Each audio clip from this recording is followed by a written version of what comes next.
दोस्तों सबसे पहले आप सभी का हमारे चैनल पर पधारने के लिए वेलकम करता हूं। और आज का इस वीडियो में हम बताने वाले हैं कि 3 चैप्टर से एमसीक्यू क्वेश्चन कैसे बनते हैं।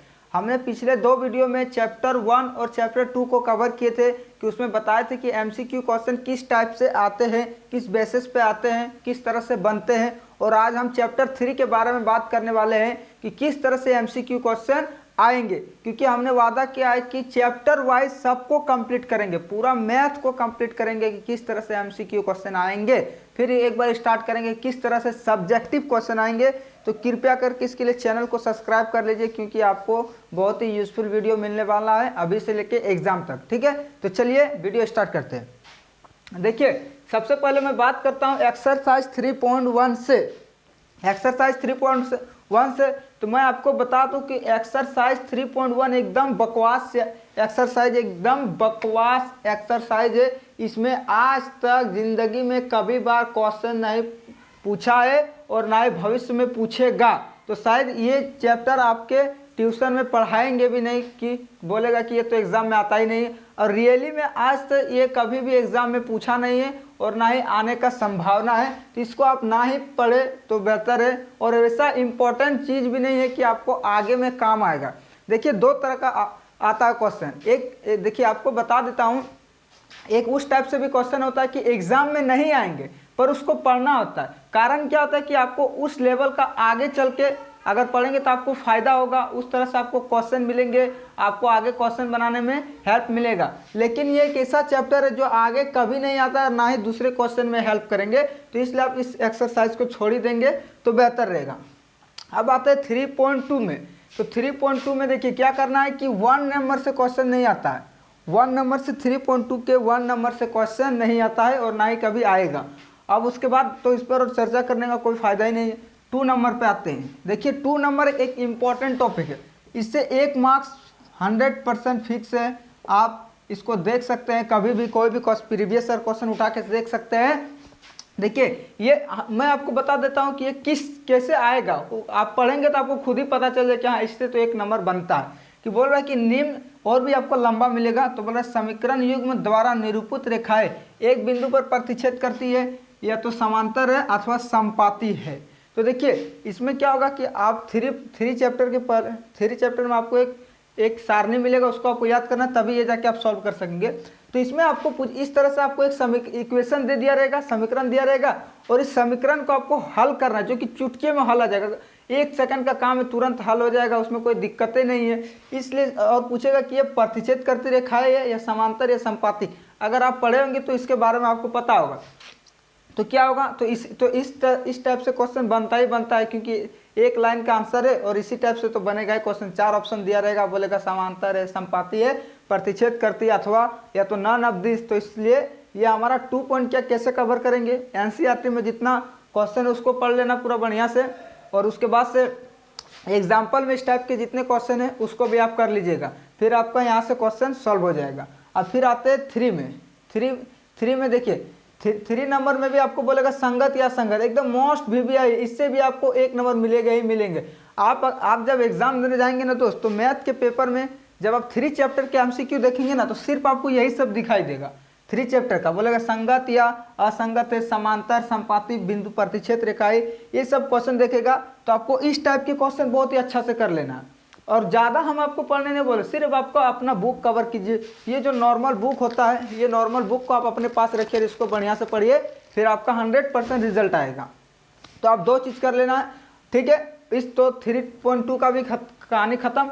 अब देखिए मैं आपको बहुत ही इंपॉर्टेंट पॉइंट बताने वाला हूँ, जो कि आप शायद ये नहीं पता होगा कि बहुत ही इंपॉर्टेंट पॉइंट। तो कृपया करके वीडियो को लास्ट तक देखिएगा, बहुत ही इंपॉर्टेंट पॉइंट बताने जा रहा हूँ।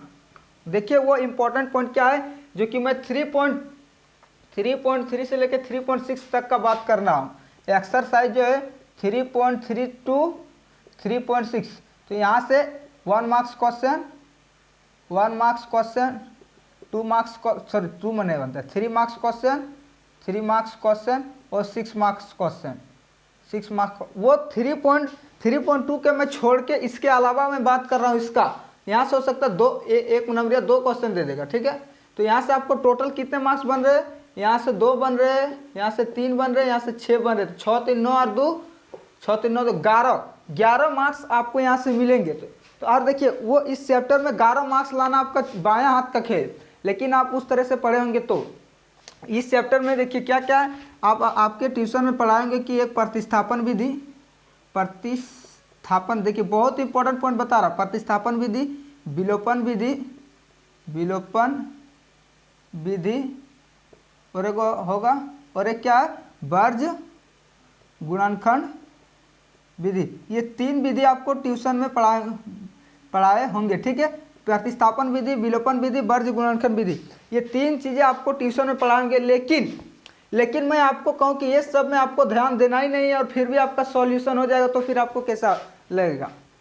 ठीक है, ये तीनों का मतलब क्या होता है जानता है कि आपको एग्जाम जब आप देने जाएंगे ना, तो एग्जाम में जो क्वेश्चन मिलेगा उस क्वेश्चन में आपको ऐसा कभी लिखा हुआ नहीं मिलेगा कि इस क्वेश्चन को, इस समीकरण को आप प्रतिस्थापन विधि से हल कीजिए, या तो विलोपन विधि से हल कीजिए, या तो वर्ज गुणनखंड विधि से हल कीजिए। आपको जिंदगी में ऐसा मिलेगा ही नहीं मिलेगा।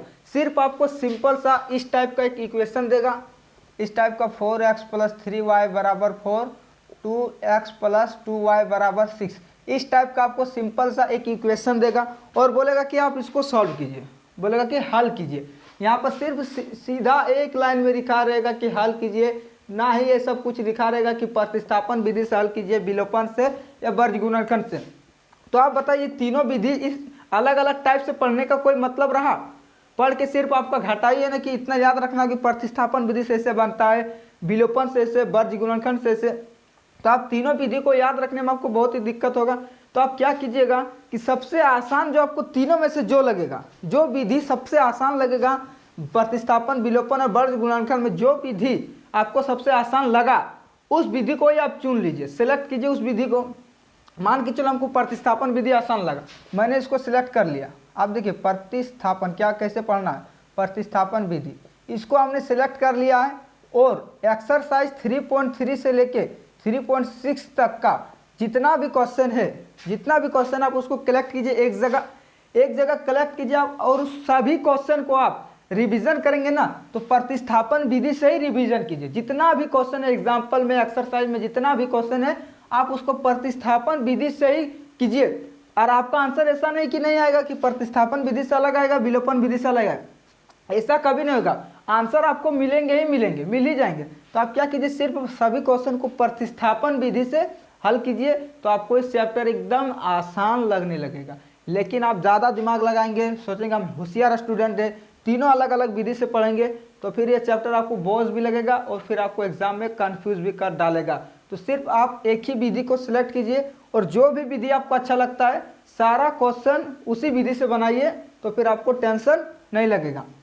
अब आते हैं कि क्वेश्चन कैसे बनेगा। देखिए एमसीक्यू क्वेश्चन 1 मार्क्स का कैसे बनता है, 2 मार्क्स, 3 मार्क्स का और 6 मार्क्स का। तो सबसे पहले हम ऊपर से स्टार्ट करते हैं 6 मार्क्स के लिए, 6 मार्क्स का। तो मैं बता देता हूँ 6 मार्क्स जो है ना वो एक्सरसाइज 3.6 से आता है। एक्सरसाइज 3.6 आप कीजिए, वहीं से आपको 6 मार्क्स आएंगे। वो क्योंकि थोड़ा उसका और देखिए जो आप 3.6 जाएंगे ना, तो वहाँ पर भी आपको कहीं नहीं लिखा हुआ रहेगा कि वर्ज गुणनखंड, विलोपन या विस्थापन विधि से पढ़िए, तो वहाँ पर सिर्फ रहेगा कि हल कीजिए। तो उसमें क्या होगा, आपको 6 मार्क्स मिलेंगे, तो आपको उसको अच्छा से कवर करना है 6 मार्क्स के लिए। अब आते हैं 3 मार्क्स।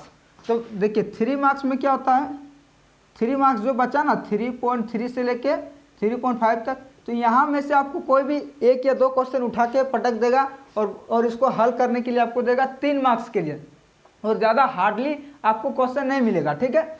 तो आपको 3.3 से 3.5 तक इस तरह से करना है 3 मार्क्स के लिए। 6 मार्क्स के लिए ओनली आपको 3.6 करना है। और 1 मार्क्स का मैं आपको बता रहा हूँ, लास्ट क्या है 1 मार्क्स। तो देखिए 1 मार्क्स में क्या होता है ना कि 1 मार्क्स जो वो एक्सरसाइज से क्वेश्चन नहीं आता है। 1 मार्क्स इसमें जो क्वेश्चन बनता है इस विधि से बनाने के लिए, वो एक्सरसाइज से क्वेश्चन नहीं बनाता है।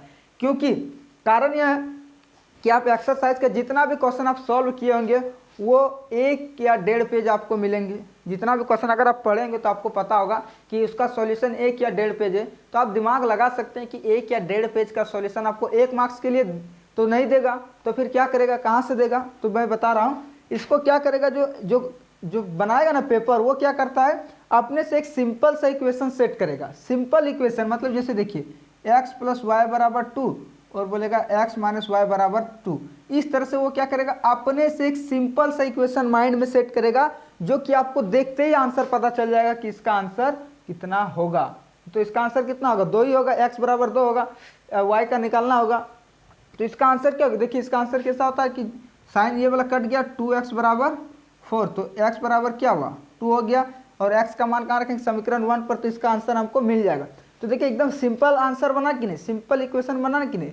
तो इसके लिए हम एग्जामिनर क्या कर, जो कॉपी बनाएगा वो सिंपल इक्वेशन तैयार करेगा और उसको दे देगा एक्स वाई निकालने के लिए 1 मार्क्स के लिए, 3 मार्क्स बुक से देगा, 6 मार्क्स देगा। 3 मार्क्स के लिए आपको 3.3 से लेके 3.5 तक पढ़ना है, और 3.345 में जो एक्स्ट्रा है सिर्फ आपको उसमें एक नंबर में जितना क्वेश्चन मिलेगा उसी को पढ़ना है। 3.3 में 1 नंबर का क्वेश्चन, इसमें भी 1 नंबर का, इसमें भी 1 नंबर का, बाकी 2, 3, 4 जो भी मिलेगा उस सबको आपको नहीं पढ़ना है। तो वहाँ से आपको 3 मार्क्स मिलेंगे। 6 मार्क्स का बता दिए, और 1 मार्क्स का कैसे बनेगा ये भी हमने बता दिया, ठीक है। तो अगर वीडियो अच्छा लगा है तो कृपया करके चैनल को सब्सक्राइब कर दीजिए, बहुत ही मेहनत लगता है ऐसा वीडियो बनाने में।